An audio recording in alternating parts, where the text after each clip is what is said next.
नमस्कार दोस्तों, स्वागत है आपका आपके अपने YouTube चैनल हिंदी श्री पे। हम सभी आचार्य रामचंद्र शुक्ल द्वारा रचित हिंदी साहित्य के इतिहास का वाचन कर रहे हैं। पीछे की कक्षा को आप प्लेलिस्ट पर जाकर देख सकते हैं। आगे जो हमें वाचन करना था वो अब देखिए कुछ इस प्रकार है। संवत 1860 के लगभग हिंदी गद्य की जो प्रतिष्ठा हुई उसका उस समय यदि किसी ने लाभ उठाया तो ईसाई धर्म प्रचारकों ने, जिन्हें अपने मत को साधारण जनता के बीच फैलाना था। श्री रामपुर उस समय पादरियों का प्रधान अड्डा था। विलियम कैरे तथा कई अंग्रेज पादरियों के उद्योग से इंजिल का अनुवाद उत्तर भारत के कई भाषाओं में हुआ। कहा जाता है कि बाइबिल का हिंदी अनुवाद स्वयं कैरे साहब ने किया था। तो ये बाइबिल का अनुवाद ही इंजिल नाम से है। संवत 1866 में उन्होंने नए धर्म नियम का हिंदी अनुवाद प्रकाशित किया और संवत 1875 में समग्र ईसाई धर्म पुस्तक का अनुवाद पूरा हुआ। इस संबंध में ध्यान देने की बात यह है कि इन अनुवादकों ने सदा सुख और लल्लू लाल की विशुद्ध भाषा को ही आदर्श माना, उर्दूपन को बिल्कुल दूर रखा।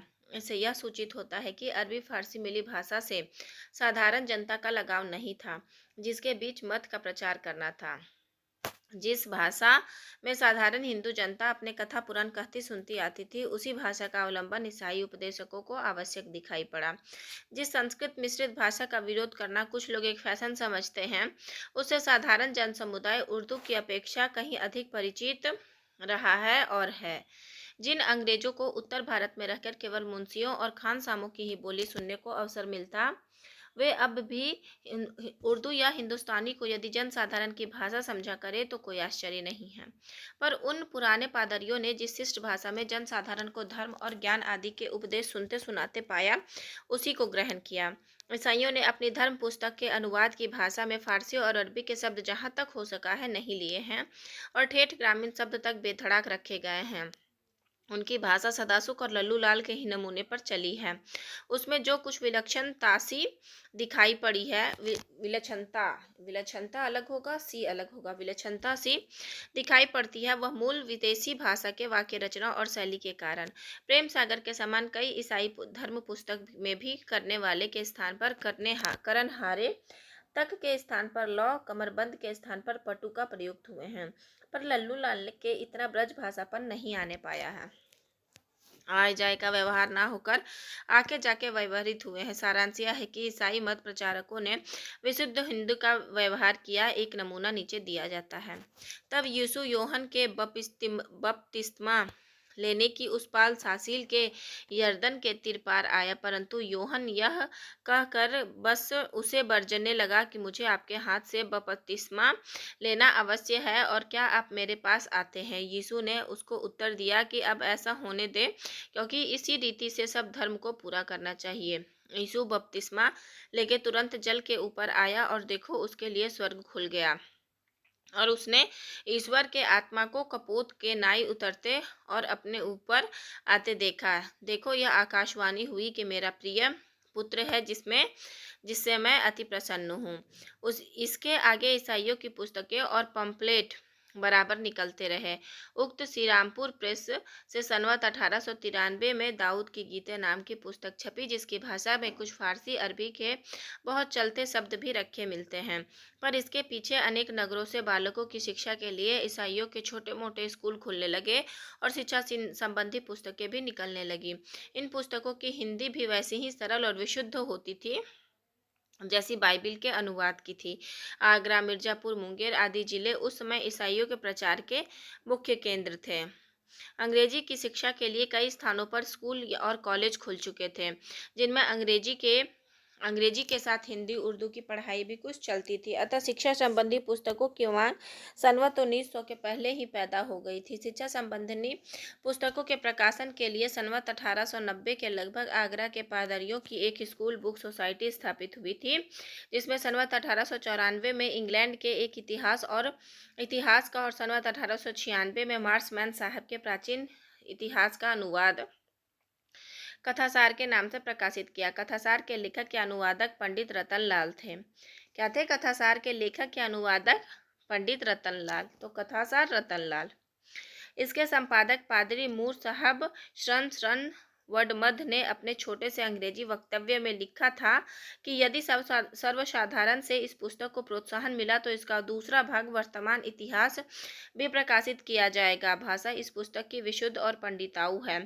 की के स्थान पर करी और पाते हैं के स्थान पर पावते हैं आदि प्रयोग बराबर मिलते हैं। भाषा का नमूना यह है। भाषा का नमूना देखिए। परंतु सोलन की इन अत्युत्तम व्यवस्थाओं से विरोध भंजन न हुआ। पक्षपातियों के मन का क्रोध न गया। फिर कुलीनों में उपद्रव मचा और इतिहास प्रजा की सहायता से पिसिस्टेरट्स नामक पुरुष सबों पर पराक्रमी हुआ। इसने सब उपाधियों को दबाकर ऐसा निष्कंटक राज्य किया कि जिसके कारण वह अनाचारी कहाया, तथापि यह उस काल में दूरदर्शी और बुद्धिमानों में अग्रगण्य था। आगरे की उक्त सोसाइटी के लिए संवत 1897 में पंडित ओमकार भट्ट ने, कब 1897 में, तो लगभग 1840 में पंडित ओमकार भट्ट ने भूगोल सार और संवत 1904 में पंडित बद्रीलाल सलमा ने रसायन प्रकाश किया। तो ट्रिक बना लीजिए, ओमकार भूगोल का सार लिखता है, ओमकार भूगोल का सार लिखता है और बद्रीलाल रसायन से प्रकाश करता है। ओमकार जो है वो भूगोल है और बद्रीलाल जो है वो रसायन प्रकाश लिखता है। कलकत्ता में भी ऐसी ही एक स्कूल बुक सोसाइटी थी जिसने पदार्थ विद्यासागर, संवत 1903 आदि कई वैज्ञानिक पुस्तकें निकाली थीं। इसी प्रकार कुछ रीडरें भी मिशनरियों के छापेखाने से निकली थीं, जैसे आजमगढ़ रीडर जो इलाहाबाद मिशन प्रेस से संवत 1897 में प्रकाशित हुई थी।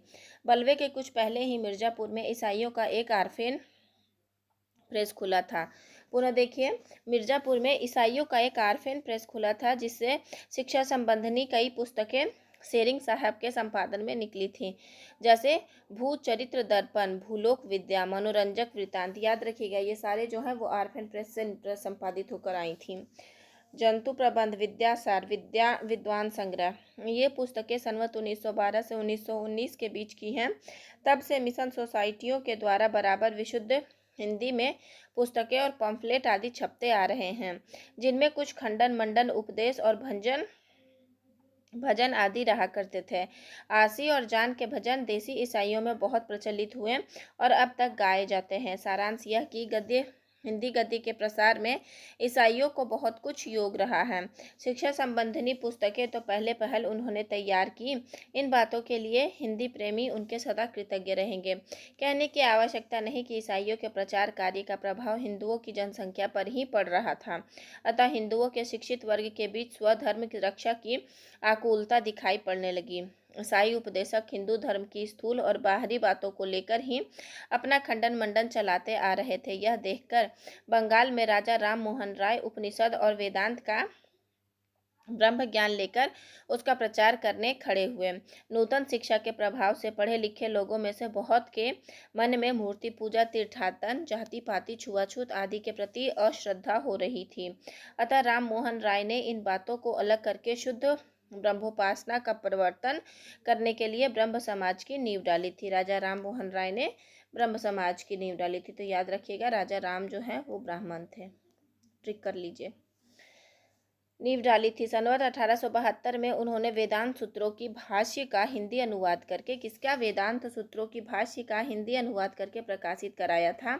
संवत 1866 में उन्होंने बंगदूत नामक एक संवाद पत्र, बंगदूत कैसा है, एक संवाद पत्र है, हिंदी में निकाला था। राजा साहब की भाषा का एक आध जगह कुछ बंगलापन जरूर मिलता है, पर उसका रूप अधिकांश में वही है जो शास्त्रज्ञ विद्वानों के व्यवहार में आता था। नमूना देखिए, जो सब ब्राह्मण सांग वेद अध्ययन नहीं करते सो सब व्रात्य है। यह प्रमाण करने की इच्छा करके ब्राह्मण धर्मपरायण श्री सुब्रह्मण्यम शास्त्री जी ने जो पत्र सांग वेदाध्ययनहीन अनेक देश में के ब्राह्मणों के समीप पठाया है, उसमें देखा जो उन्होंने लिखा है। वेदाध्ययनहीन मनुष्यों को स्वर्ग और मोक्ष होने सकता नहीं है। कई नगरों में, जिनमें कलकत्ता मुख्य था, अब छापे खाने हो गए थे। बंगाल के कुछ अंग्रेजी और कुछ बंगला के पत्र भी निकलने लगे थे, जिनके पढ़ने वाले भी हो गए थे। इस परिस्थिति में पंडित जुगल किशोर ने, किसने, जुगल किशोर ने, जो कानपुर के रहने वाले थे, संवत 1883 में उदंड मार्तंड, बहुत महत्वपूर्ण पत्रिका है, ये पहली है हिंदी की, उदंड मार्तंड नाम का एक संवाद पत्र, और ये भी कैसा है, संवाद पत्र निकाला, जिसे हिंदी का पहला समाचार पत्र समझना चाहिए, जैसा कि उसके इस लेख से प्रकट होता है। यह उदंड मार्तंड अब पहले पहल हिंदुस्तानियों के हित के हेतु जो आज तक किसी ने नहीं चलाया, पर अंग्रेजी और पारसी और बंगले में जो समाचार का कागज छपता है, उसका सुख उन बोलियों के जाने और पढ़ने वालों को ही होता है। इससे सत्य समाचार हिंदुस्तानी लोग देखकर आप पढ़ो, समझो, समझ ले और पराई अपेक्षा ना करें और अपने भाषे की उपज ना छोड़ें। इसलिए श्रीमान गवर्नर जनरल बहादुर की आयस से ऐसे साहस में चित्त लगाए के एक प्रकार से यह नया ठाट ठाटा जो कई प्रशस्त लोग इस खबर के कागज के लेने की इच्छा करे, तो अमरा तला की गली 37 अंग के मार्तंड छापा घर में अपना नाम और ठिकाना भेजने ही से सतवारे यहाँ के लोग रहने वाले घर बैठे और बाहिरे के रहने वाले डाक पर कागज पाया करेंगे। यह पत्र एक ही वर्ष चलकर सहायता के अभाव में बंद हो गया। इसमें खड़ी बोली का मध्य देशीय भाषा के नाम से उल्लेख किया गया है। भाषा का स्वरूप दिखाने के लिए कुछ और उदाहरण दिए जाते हैं। पहला है, एक यसी वकील वकालत का काम करते करते बूढ़ा होकर अपने दामाद को यह काम सौंप के आप सूचित हुआ। दामाद कई दिन काम करके एक दिन आया और प्रसन्न होकर बोला, हे महाराज, आपने जो फलाने का पुराना वो संगीन मुकदमा हमें सौंपा था, सो आज फैसला हुआ। यह सुनकर वकील पछता करके बोला, तुमने सत्यानाश किया। उस मुकदमे से हमारे बाप बड़े थे, तिस पीछे हमारे बाप मरती समय हमें हाथ उठाकर दे गए और हमने भी उसको बना रखा। ओ अब तक भली भांति अपना दिन कटा। ओ वही मुकदमा तुमको सौंप कर समझा था कि तुम भी अपने बेटे पोते परोतों तक लगोगे, पर तुम थोड़े से दिनों में उसे खो बैठे। दूसरा है, 19 नवंबर को अवध बिहारी बादशाह के आवने की तोपें छूटी। उस दिन तीसरे पहर की पटारलंग साहिब और हेल साहिब और मेजर फिडल लॉर्ड साहिब की ओर से अवध बिहारी की छावनी में जा करके बड़े साहिब का सलाम कहा और भोर होकर लॉर्ड साहिब के साथ हाजिरी करने का न्योता किया। अब फिर अवध बिहारी बादशाह के जाने के लिए कानपुर के तले गंगा में नावों की पुलबंदी हुई और बादशाह बड़े ठाठ से गंगा पार हो गवर्नर जनरल बहादुर के सानिध्य गए। रीतिकाल के समाप्त होते होते अंग्रेजी राज्य में देश में पूर्ण रूप से स्थापित हो गया और इस राजनीतिक घटना के साथ देशवासियों की शिक्षा विधि में भी परिवर्तन हो चला। अंग्रेज सरकार ने अंग्रेजी शिक्षा के प्रचार की व्यवस्था की और संवत 1854 ईस्वी में ही ईस्ट इंडिया कंपनी के डायरेक्टरों के पास अंग्रेजी की शिक्षा द्वारा भारतवासियों को शिक्षित बनाने का परामर्श भेजा गया था, पर उस समय उस पर कुछ न कुछ हुआ। पीछे राजा राम मोहन राय प्रभृति कुछ शिक्षित और प्रभावशाली सज्जनों के उद्योग से अंग्रेजी की पढ़ाई के लिए कलकत्ता में हिंदू कॉलेज की स्थापना हुई, जिसमें से लोग अंग्रेजी पढ़ पढ़कर निकलने और सरकारी नौकरियां पाने लगे। देसी भाषा पढ़कर भी कोई शिक्षित हो सकता है, यह विचार उस समय तक लोगों को ना था। अंग्रेजी के सिवाय यदि किसी भाषा पर ध्यान जाता था तो संस्कृत या अरबी पर। संस्कृत की पाठशालाओं और अरबी के मदरसों को कंपनी के सरकार से थोड़ी बहुत सहायता मिलती आ रही थी, पर अंग्रेजी के शौक के सामने इन पुरानी संस्थाओं की ओर से लोग उदासीन होने लगे थे। इनको जो सहायता मिलती थी धीरे धीरे वह भी बंद हो गई। कुछ लोगों ने इन प्राचीन भाषाओं की शिक्षा का पक्ष ग्रहण किया था, पर मैकाले ने अंग्रेजी भाषा की शिक्षा का इतने जोरों के साथ समर्थन किया। किसने? मैकाले ने अंग्रेजी भाषा की शिक्षा का इतने जोरों के साथ समर्थन किया और पूर्वी साहित्य के प्रति ऐसी उपेक्षा प्रकट की कि अंत में संवत 1892 यानी कि 7 मार्च 1835 में कंपनी के सरकार ने अंग्रेजी शिक्षा के प्रचार का प्रस्ताव पास कर दिया और धीरे धीरे अंग्रेजी के स्कूल खुलने लगे। अंग्रेजी शिक्षा की व्यवस्था हो जाने पर अंग्रेजी सरकार का ध्यान अदालती भाषा की ओर गया। मुगलों के समय में अदालती कार्रवाइयाँ और दफ्तर के सारे काम फारसी भाषा में होते थे। जब अंग्रेजों का आधिपत्य हुआ तब उन्होंने भी दफ्तरों में वही परंपरा जारी रखा। दफ्तरों की भाषा फारसी रहने तो दी गई। क्या थी? दफ्तरों की भाषा फारसी रहने तो दी गई, पर उस भाषा और लिपि से जनता के अपरिचित रहने के कारण लोगों को जो कठिनता होती थी उसे कुछ दूर करने के लिए संवत 1860 में एक नया कानून जारी होने पर कंपनी सरकार की ओर से यह आज्ञा निकाली गई, किसी को इस बात का उजूर नहीं होए कि ऊपर के दफे का लिखा हुक्म सब से वाकिफ नहीं है। हरी एक जिले के कलेक्टर साहेब को लाजिम है कि इस आइन के पावने पर एक केता इस्तिहारनामा नीचे के तरह से फारसी व नागरी भाषा के अक्षर में लिखाए के कचहरी में लटका। वहीं अदालत के जज साहिब लोग के कचहरी में भी तमामी आदमी के बुझने के वास्ते लटका। वहीं अंग्रेजी सन 1803 साल 21 आइन 20 दफा फारसी के अदालती भाषा होने के कारण जनता को कठिनाइयां होती थी, उनका अनुभव अधिकाधिक होने लगा। अतः सरकार ने सन 1836 ईस्वी में इस्तिहारनामे, कब निकला है? 1836 में निकला है इस्तिहारनामा निकाले कि अदालती सब काम इश्तिहार निकला था कि अदालती सब काम देश की प्रचलित भाषाओं में हुआ करे। हमारे संयुक्त प्रदेश के सदर बोर्ड की तरफ से जो इश्तिहारनामा हिंदी में निकला था उसकी नकल नीचे दी गई है। इश्तिहारनामा बोर्ड सदर पच्छाह के सदर बोर्ड के साहिबों ने यह ध्यान किया कि कचहरी के सब काम फारसी जबान में लिखा पढ़ा होने से सब लोगों को बहुत हर्ज पड़ता है और बहुत कलप होता है, और जब कोई अपनी अर्जी अपनी भाषा में लिख के सरकार में दाखिल करने पावे तो बड़ी बात होगी, सबको चैन आराम होगा। इसलिए हुक्म दिया गया है कि 1244 की कुवार बदी प्रथम से जिसका जो मामला सदर व बोर्ड में हो सो अपना अपना सवाल अपनी हिंदी को बोली में और पारसी के नागरी अक्षरन में लिखे दाखिल करे कि डाक पर भेजे, और सवाल जौन अक्षरन में लिखा हो तो उन्हें अक्षरन में और हिंदी बोली में उस पर हुक्म लिखा जाएगा। मिति जुलाई सन 1836 ईस्वी। इस इश्तिहारनामे में स्पष्ट कहा गया है कि बोली हिंदी ही हो, अक्षर नागरी के स्थान पर फारसी भी हो सकते हैं। खेद की बात है कि उचित व्यवस्था चलने न पाई। मुसलमानों की ओर से इस बात का घोर प्रयत्न हुआ कि दफ्तरों में हिंदी रहने न पाए, उर्दू चलाई जाए। उनका चक्र बराबर चलता रहा, यहाँ तक कि एक वर्ष बाद ही अर्थात सनवत 1894 यानी सनवत 1837 ईस्वी में उर्दू हमारे प्रांत के सब दफ्तरों की भाषा कर दी गई। सरकार की कृपा से खड़ी बोली अब अरबी फारसीमय रूप लिखने पढ़ने की अदालती भाषा होकर सबके सामने आ गया। जीविका और मान मर्यादा की दृष्टि से उर्दू सीखना आवश्यक हो गया था। देश भाषा के नाम पर लड़कों को उर्दू ही सिखाई जाने लगी। उर्दू पढ़े लिखे लोग ही शिक्षित कहलाने लगे। हिंदी की काव्य परंपरा यद्यपि राज दरबारों के आश्रय में चलती थी, पर उसके पढ़ने वालों की संख्या भी घटती जा रही थी। नव शिक्षित लोगों का लगाव उसके साथ कम होता जा रहा था। ऐसे प्रतिकूल समय में साधारण जनता के साथ उर्दू पढ़े लिखे लोगों की जो भी थोड़ी बहुत दृष्टि अपने पुराने साहित्य की बनी हुई थी, वह धर्म भाव से तुलसीकृत रामायण की चौपाइयाँ और सूरदास जी के भजन आदि ही उर्दूग्रस्त लोगों का कुछ लगाव भाखा से भी बनाए हुए थे।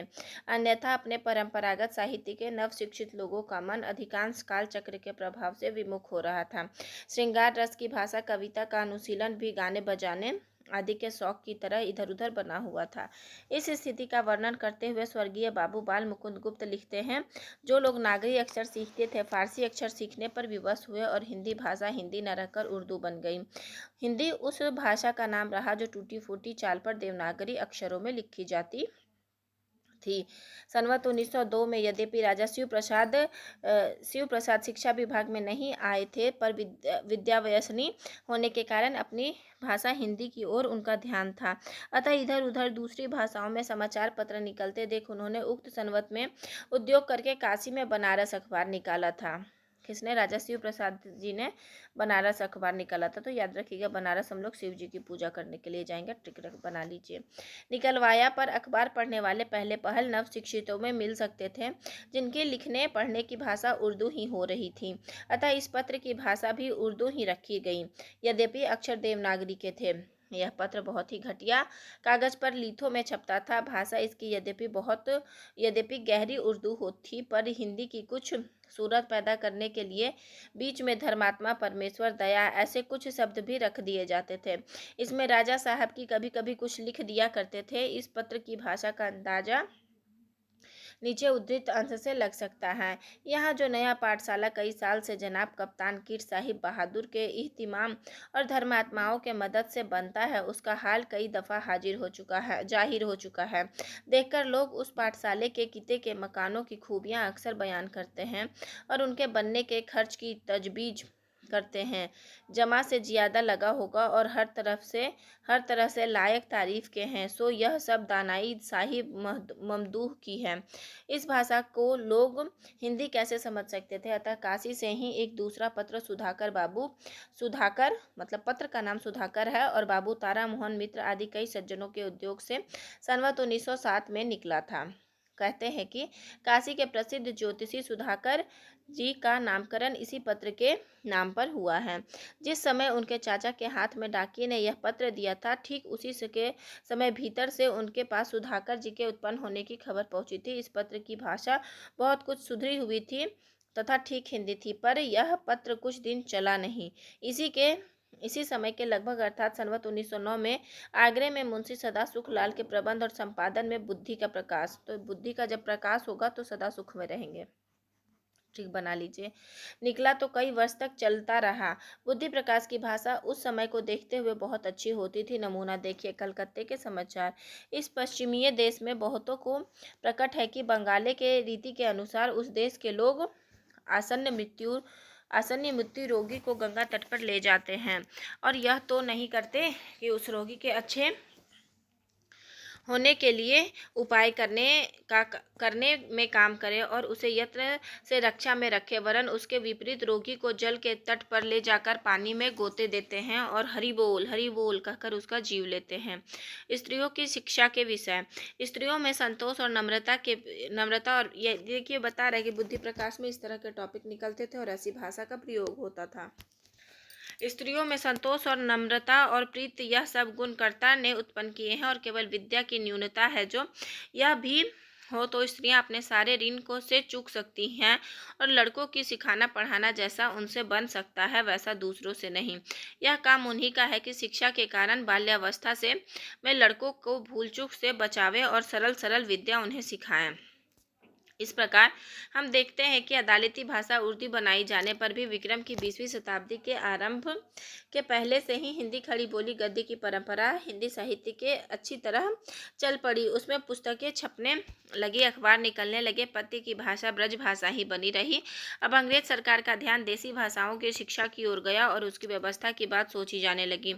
हिंदी को अदालतों से निकलवाने में मुसलमानों को सफलता हो चुकी थी। अब वे इस प्रयत्न में लगे कि लोगों को शिक्षा क्रम में हिंदी में भी स्थान मिले, उसकी पढ़ाई का भी प्रबंध ना होने पाए। अतः सर्वसाधारण की शिक्षा के लिए जब जगह जगह मदरसे खुलने की बात उठी और सरकार यह विचारने लगी कि हिंदी का पढ़ना सब विद्यार्थियों के लिए आवश्यक रखा जाए, तब प्रभावशाली मुसलमानों की ओर से गहरा विरोध खड़ा किया गया। यहाँ तक कि तंग आकर सरकार को अपना विचार छोड़ना पड़ा और उसने सन 1848 में यह सूचना निकाली। ऐसी भाषा का जानना सब विद्यार्थियों के लिए आवश्यक ठहराना जो मुल्क की सरकारी और दफ्तरी जबान नहीं है, हमारी राय में ठीक नहीं है। इसके सिवाय मुसलमान विद्यार्थी जिनकी संख्या दिल्ली कॉलेज में बड़ी है, इसे अच्छी नज़र से नहीं देखेंगे।